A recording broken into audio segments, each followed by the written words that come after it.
The British pub is a huge part of social life in the UK, but they can be a bit daunting if you don't know the rules, etiquette, or expressions that people use there. Don't worry though, today I'm going to tell you everything you need to know to survive down the pub. Let's get cracking.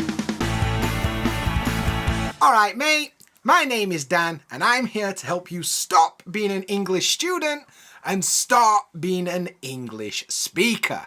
Today's lesson is all about the pub and I'm going to show you all the expressions and vocab you need to know to enjoy this essential part of British culture. You can download the free cheat sheet that goes with this video using the link in the description. It's got all the vocabulary and phrases from this lesson so you can follow along with the video and you can even take it with you down the pub. Right then, I guess we should start by defining what a pub actually is. It's a place where you can go to drink alcohol and usually buy food. And pubs are usually in old style buildings and the interior is really cozy. It's more than that though.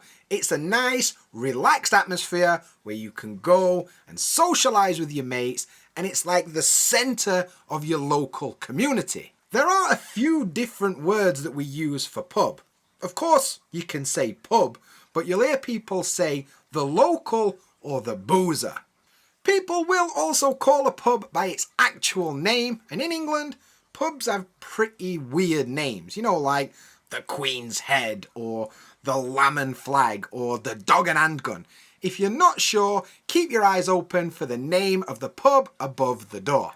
Now, the first thing that needs to happen is you need to invite somebody, or be invited by somebody, to go for a drink. I mean, you can go on your own if you want, but it's usually more fun with your mates. We have a bunch of different ways to do this. You can say, do you fancy going down the pub? Hey, fancy a pint? Do you want to go out for a drink? Shall we go down the boozer? Let's go down the local. And the easiest of them all, pub. Once you've actually arrived at the pub, you need to get some drinks. I mean, that's why you're there, right? There is something you need to know first though. In groups of people, it is pretty common to buy drinks in rounds, and this means that one person will buy a drink for everybody else in the group. And when you finish drinking, it's the next person's turn to get their round in. So it's pretty common for people to ask you, what are you having? Or, I'll get these ones, what's yours? When they're inviting you to take part. Be careful though, there's always one stingy bastard that tries to miss their round, so keep your eyes out for that. Don't be like that, always make sure that you buy your round when it's your turn. You don't have to do this though, it's not an obligation, it's just something that we do sometimes, and if you want to opt out of the round buying system, you can just say, don't worry about it, I'll get mine. When it is your round, you're going to need to head to the bar. You know, that's the place with the wooden table and the beer taps and some beer mats and things like that. But there are a few things that you need to be careful of. Now, queuing is an essential part of British culture. Us Brits love a good queue and we can't stand queue jumpers. When you get to the bar, have a good look round and see who's there before you and wait your turn. Usually the person behind the bar knows which order to serve people in, so you've just got to wait until they get to you. When it's your turn, the barman or barmaid may ask you, alright, what can I get you? But before you start reeling off your entire order, be nice and start with a greeting. I have a whole other video all about how British people greet each other. If you're not sure, check the link in the description. And when you do order, be polite about it. Don't be like, yeah, I want, or get me. We tend to use more polite expressions like, can I have, or could I get. At this point, I should probably talk about the quantities of drinks. It kind of depends on what drink you're ordering. For example, beer, lager, cider and ale usually come in two sizes. You can get a pint or a half pint, which we call a half. For example, you could say, could I get a pint of cider and a half a lager?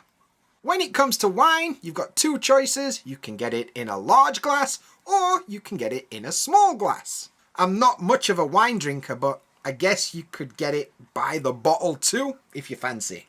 When it comes to spirits, vodka, gin, rum, whiskey, you can usually get a single or a double. Some places even do quads if you really want to get smashed.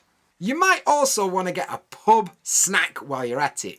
Common snacks are things like crisps, which Americans call potato chips, salted peanuts, pork scratchings, and even pickled eggs depending on the pub.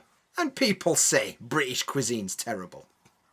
Now, what is available is usually on display behind the bar.